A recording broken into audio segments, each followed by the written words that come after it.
Hey everyone, so this lesson is more of standard form, so more of what we did last time, finding vertices, finding axis of symmetry, all of that, except now there's a real life problem attached to it. So we'll still use everything we know about standard form, but now we'll just use it in the context of a real life problem. So just to quickly recap, remember standard form is this: y equals ax squared plus bx plus c. Remember your axis of symmetry is x equals negative b over 2a. So we use that all the time. Remember, that's also the x coordinate of the vertex. So let's take a look at this first example. So we're given this equation right here.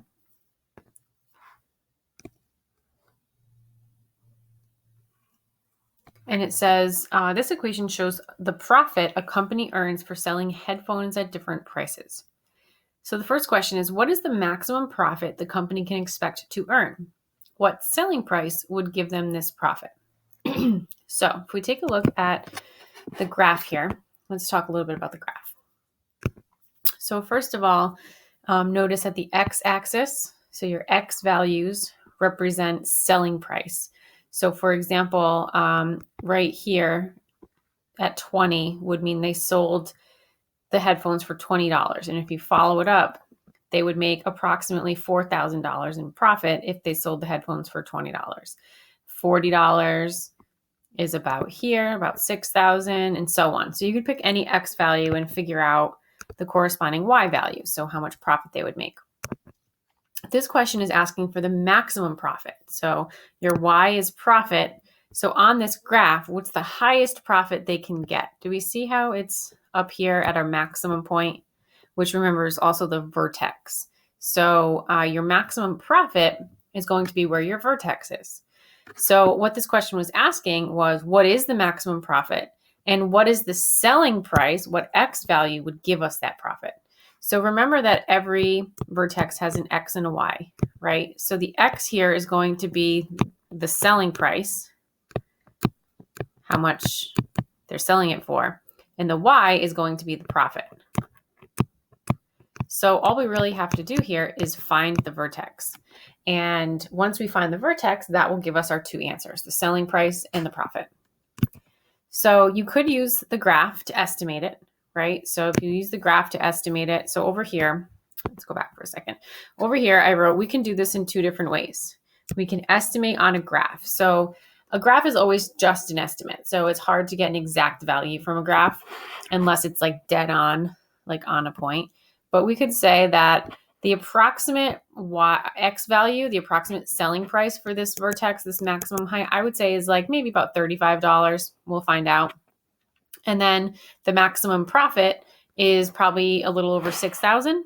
So we could say that the selling price is approximately $35. And then the max profit is about around 6,000, we'll say. So that's just an estimate.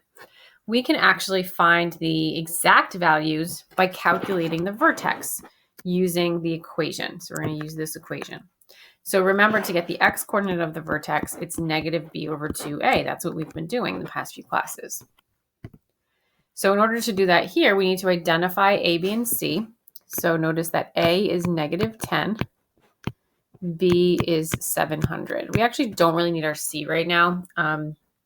Notice that there is no y-intercept. So that's because if you think about it, a y-intercept in this example would be a selling price of 0, which if they had a selling price of 0, they would make a negative profit. Like they wouldn't even be in the positive. So that's why, as you can see, this y-intercept, if I extended this, would be down in the negatives. So anyway, let's continue. So we're going to take negative 10 and we're going to take 700 and we're going to plug it in to negative b over 2a. Don't mind that noise. That's just my dogs digging on the blankets behind me.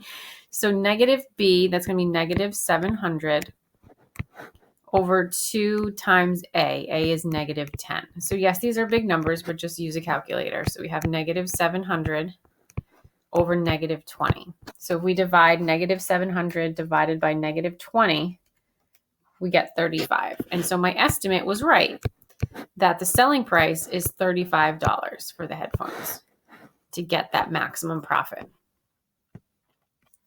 So this is max profit. This is selling price.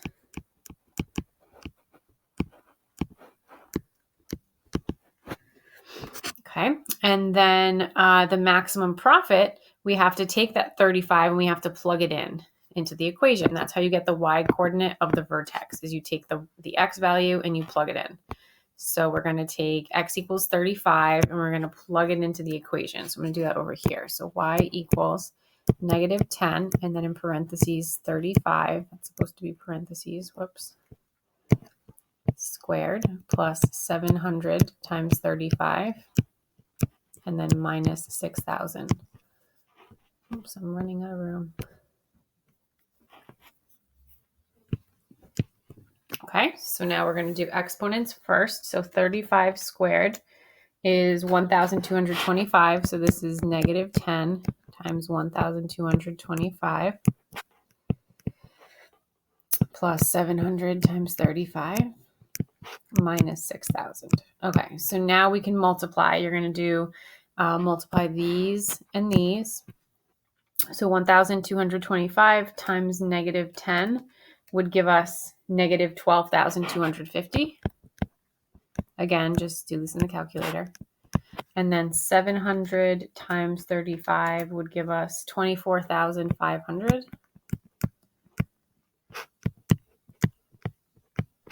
Okay, so now we go left to right. These two together, negative 12,250 plus positive 24,500 would be positive 12,250. And then now minus 6,000 would finally give us $6,250. So kind of a lot of steps. Notice that when I estimated it by the graph, I said around 6,000. I knew it was going to be a little bit over, but I couldn't quite tell exactly how much. So to answer this final question here, the selling price is $35, and then the maximum profit is $6,250. So that would mean the most amount of profit they could get, the $6,250, would be if they sold their headphones for $35. So that's the first part. The second part asks, at what selling price would they make no profit? So let's zoom in on this graph for a second. Now, no profit would be when y is 0, right? Because y is profit. So no profit would be this x-axis. So there are two spots where they would make no profit, here and here. So I would say maybe at about $10 and about $60. That would be my estimate. Right now, from what we've learned so far, you don't know. There's no way that we can calculate it using the equation right now. Eventually, we will learn like quadratic formula and factoring. That's coming up next. And that's how you would algebraically find it. So for a question like this, we're just estimating it from the graph. And so if you think about why they would make no money selling it at $10 and $60, like say they sold it for $10, that's too cheap. And so it's not going to cover their cost, right? So their cost to make the headphones. So that's why they would make no profit. And then say if they sold them for $60, maybe it's too expensive and no one would want to buy them because they're too much money. So to answer that question down here, we use the graph and we say at about $10 and $60 is when they would make no profit. So that's the first example. The next one doesn't deal with profit. It deals with the height of a water balloon. So a lot of quadratic problems have to do with throwing something up in the air, because if you picture taking something, in this case a water balloon, throwing it up in the air and then it falls down, right? So when you throw something up in the air, it typically will follow the path of a parabola. So it makes a parabola. So this first one is saying they gave us this function, this equation. How many seconds does it take to reach the maximum height? So again, if this is my water balloon starting here at 50, right? See, 50 is the y-intercept. So it starts at 50, it's thrown up in the air and it comes down. This right here, the vertex, is the maximum height again. Kind of like the last one, it was the maximum profit. It's the same idea. So that's the highest y value on the graph. So to find how many seconds it takes, x is seconds. So we need the x value of the vertex. And that will tell us how many seconds it takes. So it's negative b over 2a. And we need to identify a, b, and c. A is negative 16. B is 160. So negative b is going to be negative 160 over 2 times a, which is negative 16. So this is negative 160 over negative 32, which if we divide 160 divided by 32, it's 5, and a negative over a negative is a positive. So it ends up being 5 seconds, which makes sense, right? Because it's about here, which is in between 4 and 6. So the graph can confirm that it's about 5 seconds. Okay, the next question, what is the maximum height? So now that we've found how long it takes to reach the maximum height, now we can plug it in and find the actual maximum height. So if you look at the graph, it looks like it'll probably be around 450, but we're going to find out for sure. So we're going to take 5 and we're going to plug it in for x. Okay, so we have y equals negative 16 and then times 5 squared in parentheses plus 160 times 5 and then plus 50. Okay, so to simplify this, we're going to do exponents first. So that's negative 16 times 25 plus 160 times 5 plus 50. So now we have to do the multiplication. We're going to do negative 16 times 25 and 160 times 5. Get those values. So this one is going to be negative 400. And then 160 times 5 is 800. And then plus 50. So I'm going to continue this down here. So if we do negative 400 plus 800, that's going to be positive 400. And then plus 50 is 450. So my estimate was right, but we still do have to calculate it just in case. So 450 feet would be the maximum height. Okay, and then the last one, part C, is asking, oh, not the last one, just kidding. Second to last one, how high will the balloon be after 2 seconds? So if we look at the graph, here's 2 seconds, go up, it's going to be around 300. But again, that's just an estimate. In order to figure it out, 2 seconds is an x value. So we just figured out the corresponding y value, the height, for 5 seconds. So we can do the same thing with 2 seconds. We're going to take 2 and we're going to plug it into the equation and figure out how high it is. So we are plugging in x equals 2 into this equation. So we're going to have y equals negative 16 times 2 squared plus 160 times 2 plus 50. So we're going to do exponents first. So this turns into negative 16 times 4 plus 160 times 2 plus 50.